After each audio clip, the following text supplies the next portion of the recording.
Just this weekend or next weekend?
Mom said they're doing really well this year.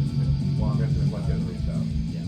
They're doing super well so far. You saw their mom? Mom works with them. Oh, your mom said. Yeah. All right. Yeah. What are you talking about?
So you guys are getting jet vlogs whether you like it or not. No one asked for it. I don't think anyone wants it, but oh well, I'm here. Just want to kind of give you guys a few life updates, what I've been up to, kind of how training's been going, some of my thoughts on powerlifting, and give you updates on a few of the things I've been working on. I think you guys will find them pretty interesting.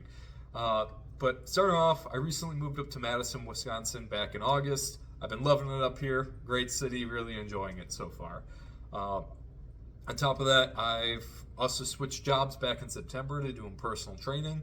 And one thing I kind of failed to realize when getting into personal training was that it's hard to get clients. Like now I'm looking at it, it's like, yeah, of course it's hard to get clients. You got to build up your name. But I've been having to do a lot of work outside of doing training with people, of trying to get more clients, reaching out to people, and trying to get my name a little bit more out there. And this is kind of one of my attempts at trying to get my name out there, in all honesty. So if you guys have done personal training before, please reach out to me. I'd love to hear a little bit more about how you progressed with that, how you got clients, and how you got started off with it. But I've kind of been enjoying this free time I've also had. In the past, I haven't had this much free time, and I've kind of always strayed away from enjoying my free time, but now I have been. I've been taking things a little bit more easy. I've been working on some things that I've kind of had on the back burner for a long time, and I'm excited that I can work on them. The first thing is improving stronghold strength and performance. I've been working on trying to get a new brand image for it. A lot of stuff still in the works. Nothing's really been pushed out about that recently, but I'm getting to the point where I'm pretty confident in how I want the business to look, and I think it's going to set up a nice foundation for what it's going to look like in the future, which I'm really excited for. Future plans with Stronghold, it's continue growing the coaching aspect of it. It's something I just found myself really enjoying. I have the clothing with it as well. That's more of a creative outlet for me, kind of just brainstorming different designs and kind of messing around on there. figuring out what I can create, which I really enjoy doing. And then also continuously provide good events for powerlifting. I want to keep growing that. I've been budgeting and planning how I can continuously make these events better and better. I've only had one so far though, but I have another one coming up on November 22nd, and I'm really excited for this one. Not a whole lot different than I'm doing, but I feel more confident in my process in this, and it's going to set up my next meet to be a lot better than it was. Oh, than this one is. Which I'm excited to see the growth in all of this. Then later down the line, I want Stronghold to be a gym. Like, I want it to be a physical location that people can come together, get training sessions in, get training, powerlifting, training, strongman, whatever. That's always been the dream. And I'm so happy I've been able to work towards that and really be able to like push myself in something I'm really, really liking. So with this extra time, I've been reflecting on kind of my career as a powerlifter as well. And one of the things I kind of realized is that I've been a bit of a bitch. I've been a bitch when it comes to my training. I haven't been wanting to push stuff. I've been too afraid, and I've felt fragile almost. Ever since I tore my labrum on my left hip, I've been kind of scared to push. I've been taking less effort overall. I haven't been like pushing my strength as much. Whenever something feels off in this hip, I kind of go into a bit of a spiral, and it's led to my training not been doing as good the last 2 years.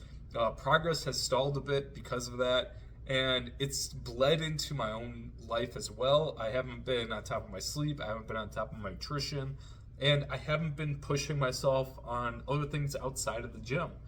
And these last 3 months now, I've kind of really realized that and been making a lot of steps to try to improve that and improve my conditions that I'm in.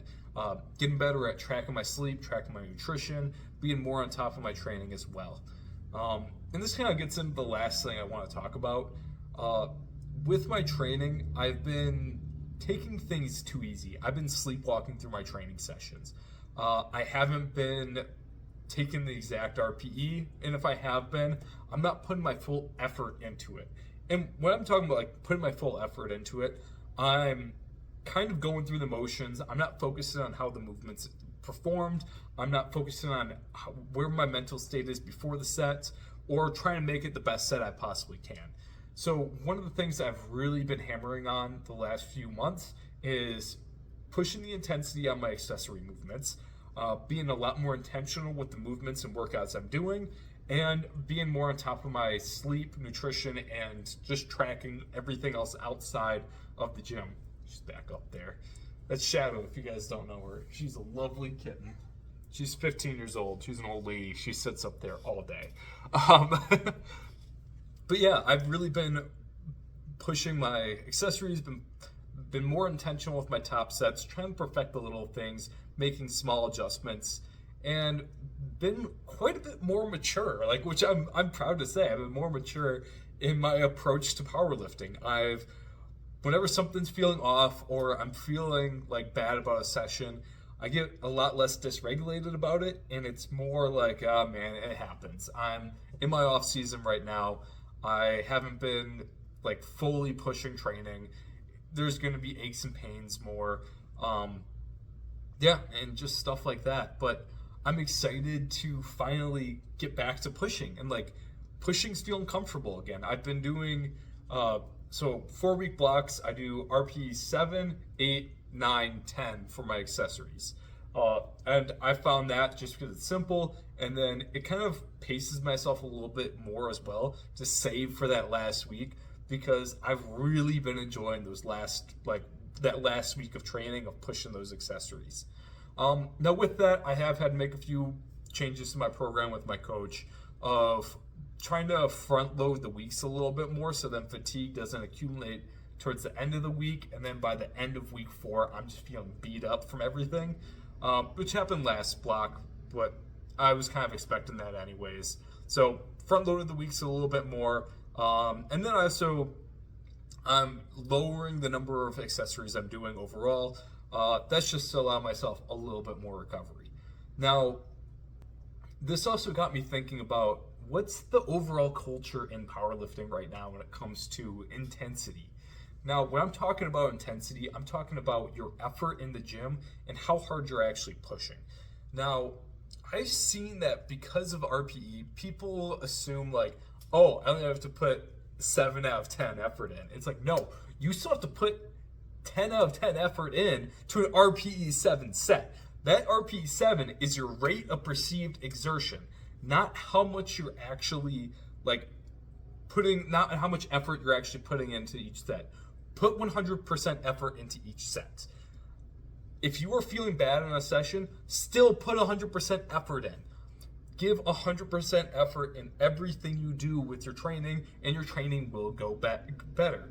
Now, I'm getting a little fired up about that, but it's because I've seen so many people be lazy with their training, just like me. And I'm starting to realize, like, fuck, I've missed out on so much progress. I've been such a bitch with my training because I haven't been pushing myself. I haven't been putting 100% effort in, and I regret that. And I do not want that same fate for other people. And I'm really preaching that to my athletes right now. I'm telling them, like, hey, like, we gotta focus in a little bit more. If we need to decrease the amount of work we're doing so you're able to put 100% effort into those fewer sets, great. Over time, we're gonna build up your ability to put that 100% of effort into each set. So then when it comes time on a meet day, you're used to being locked in. You're used to having to put 100% effort. And do you know what? With having those heavier accessories too, it's going to have a greater carryover to your main movements as well. You're going to know how it feels to really push yourself, which I feel like that's something that's very overlooked when it comes to the accessories. They're a great way to have lower amounts of fatigue while being able to push yourself to a higher RPE and really feel what it feels like to exert yourself to failure. Not many people get that when you're training RPE 5, 6, 7, 8. That just doesn't happen a whole lot. So I like to push the envelope a little bit when it comes to those accessories. And then I save some, it saves my fatigue. It saves me from being overworked at the end of a block. But it also allows me to have a bit of that overreach as well. And then that next week can be a lot lighter, and I'm seeing these benefits lasting a little bit longer. But anyways, that's all I really got to share with you guys. If you're ever interested in any clothing, check my link in my bio. You can see all the things I've been making with Stronghold. You also can reach out to me on Instagram at Big Jeb, and we just chit chat about powerlifting.